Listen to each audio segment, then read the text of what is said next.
ஜெர்மனியில் ஏப்ரல் 1 முதல் புதிய வருமான வரம்பு காரணமாக பல பெற்றோர்கள் தங்கள் பெற்றோர் கொடுப்பனவை இழக்க உள்ளனர்.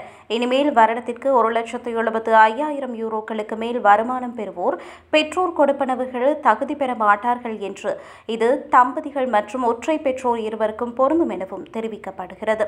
முன்னதாக குறித்த வருமான வரம்பு 3 லட்சம் யூரோவாக இருந்தது. அதன் பின்னர் 2024ஆம் ஆண்டு 2 லட்சம் யூரோக்களாக குறைக்கப்பட்டது. இப்போது அந்த தொகை மீண்டும் குறைக்கப்பட்டுள்ளது. இந்த ஆண்டு 1,10,000 தம்பதிகள் தங்கள் பெற்றோர் கொடுப்பனவை இழப்பார்கள் என்றும் அவர்களில் பலருக்கு இன்னும் குழந்தைகள் இல்லை என்றும் நிபுணர்கள் கூறுகின்றனர். 2024இல் பெற்றோர் கொடுப்பனவில் முதலாவது தடவையாக மாற்றம் ஏற்படுத்தப்பட்ட போது 3,10,000 பெற்றோர்கள் தங்கள் உரிமையை இழந்தனர். இதற்கான வருமான வரம்பு பணவீக்கத்துடன் அதிகரிக்காததால் வரும் ஆண்டுகளில் இன்னும் அதிகமான குடும்பங்கள் பாதிக்கப்படும் என நிபுணர்கள் எச்சரிக்கின்றனர். அது மட்டுமின்றி காலப்போக்கில் தனிநபர் ஊதியங்கள் உயரக்கூடும் என்பதால் அதிகமான பெற்றோர் கொடுப்பனவுக்கான உரித்தை இழப்பார்கள்.